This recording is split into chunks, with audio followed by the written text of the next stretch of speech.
Let's face it, who wants to do the things you don't want to do? Nobody. Pleasure and reward, right? Yes. So whenever we set ourselves a challenge, you answer the question with the first step that I would say. There's a few steps I would take in the first one, and you're associating a challenge to do something you don't want to do, but at the end of it, it's going to give you that pleasure.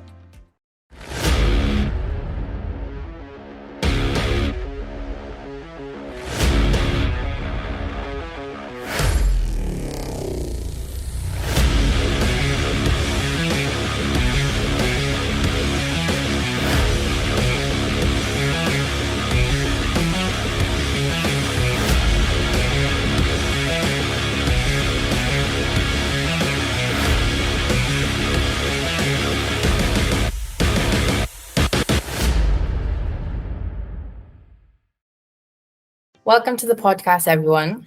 Today we have our own Christian Williams, our strength and conditioning coach, PT of the year, and former bodybuilder turned cyclist.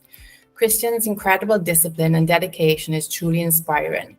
Let's dive into his fascinating journey and hear some valuable insights from his experience on how discipline has made a big impression on him and how it's become a huge part of his lifestyle. All right, Christian, welcome. Welcome, it's nice to see you. It's been like probably a couple of minutes. Good. Yes. All right, so let's delve in. So first question for you. What is your definition of discipline and how has discipline helped you? Great question, really, because I've been trying to understand discipline myself since I've used discipline for my life. And how I define discipline is doing the things that you don't want to do, but know you need to do them. A lot of people will look at my lifestyle and the first thing that comes to mind usually is how disciplined I am. But what they're making an observation on is all the things I do habitual, which require no discipline at all. It doesn't require me to be disciplined to go to the gym, to work out, to follow a very strict diet. What requires my discipline is to bite my tongue when I want to say the right thing, is to get up when it's cold, is to push myself when I'm tired, when I'm fatigued. And that is what is ultimately going to build more resilience and benefit to our lives. So to summarize that, discipline, in my definition, is doing the things that you don't want to do, but know you need to do them. And how that's benefited my life is tremendously. From when I was a teen, just resisting the urge to eat certain foods because I wanted to look a certain way. How that propelled and catapulted me into a fitness lifestyle, going off to winning many bodybuilding competitions and achieving many different accolades to where I am currently.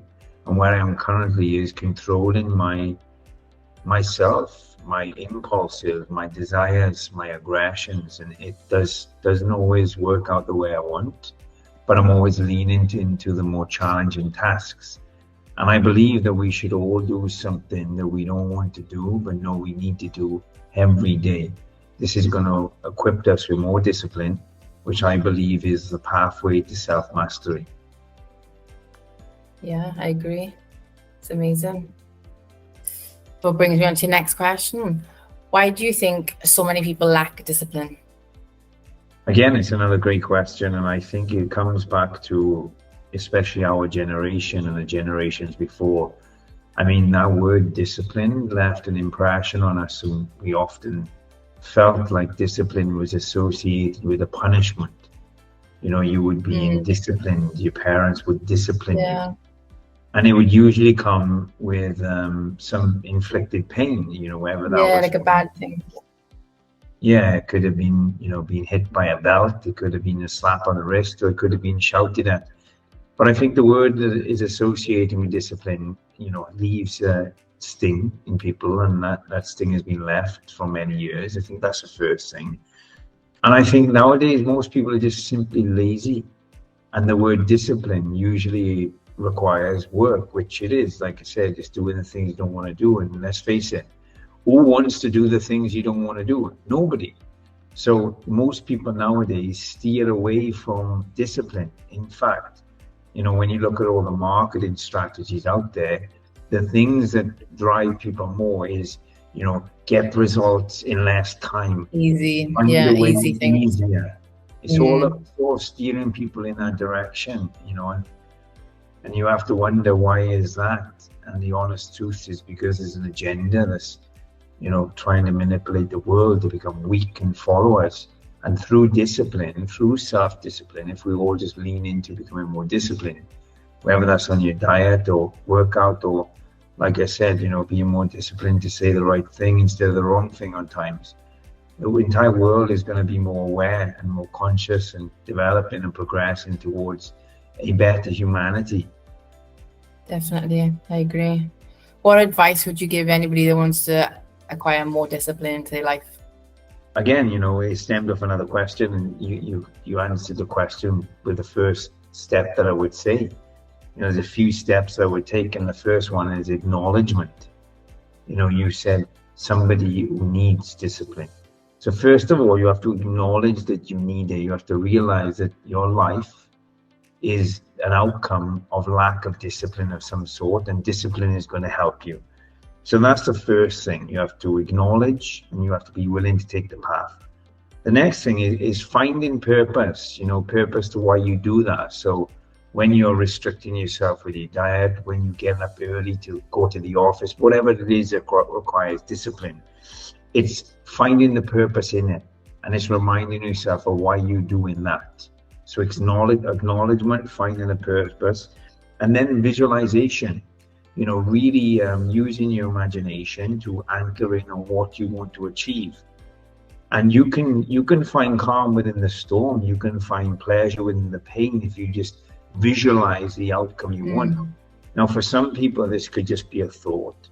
For other people, it might be the case of creating, vision boards and screensavers on their phone that they can look at daily, that's really imprinting that visualization of where they want to be, and a reminder of why they're doing what they're doing. And the fourth step that I would give people is routine. Create a routine, have your meals at the same time. When you're in bed, sleep. Don't look at the phone, get up at the same time, go to bed at the same time. Try to create a much of a structured routine. Now, you could say, why? Because this is going to ricochet into the rest of your life, and the things that might be difficult to do, like going to bed at the same time and getting up at the same time, in time, they will become habitual. And then you can use that same energy to lean into bigger challenges, right? So the routine is going to help you set up for a longer trajectory.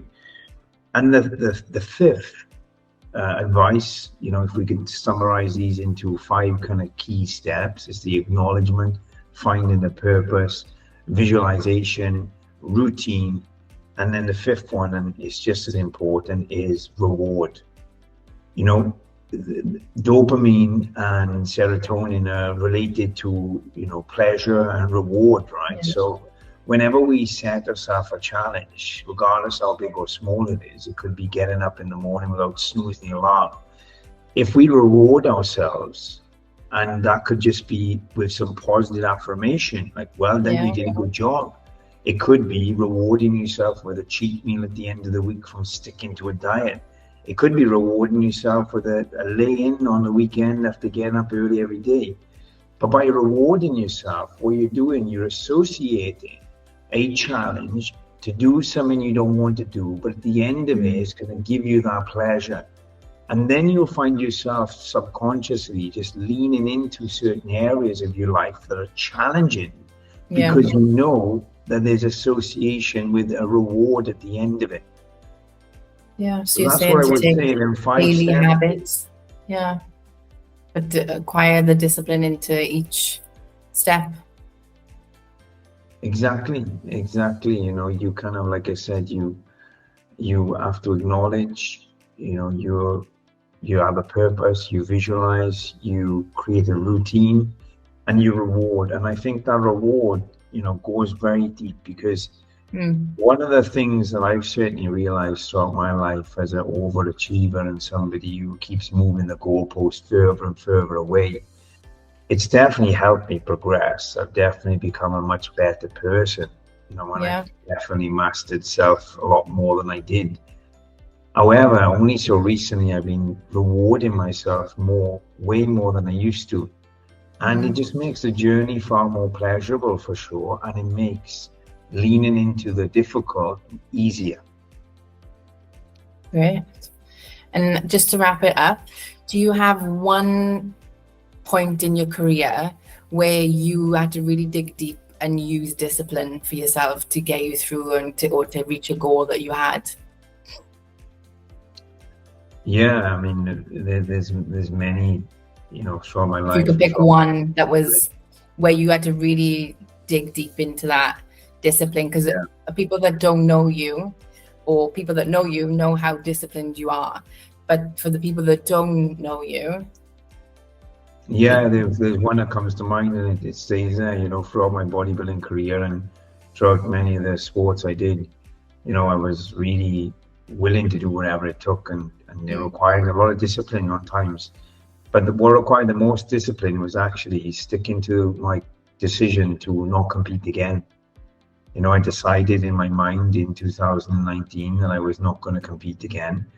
And after placing second in the British finals and getting a qualification for the World Championships and seeing my body still progress, with many, advisors around me support and encourage me to continue to go on, sticking to my decision to not compete, not just on that day, but for the next 2 years, once I was going to the gym and still training, was required the most discipline, because I didn't really want to do it, you see. I wanted to compete, I wanted to follow the diet, but I decided to step away from bodybuilding because I know I needed to, even though I didn't want to. So that required probably the most daunting discipline that I've applied. And it's quite peculiar and probably an answer that you probably wouldn't have expected. Yeah, that's right. But it's not always where you'd expect it to be, right? Where it's used. So it's great. Yeah, exactly that. Yeah. It's a great insight, really great insight to, overall what discipline means to you. And thank you for letting us come into your mind. Don't stay in it too long. You might get trapped with discipline. All right. Thank you so much. Really. Thank you. Thank you. See you soon for pudding. See you soon for pudding. Till next time. Paul Moore. Enjoy.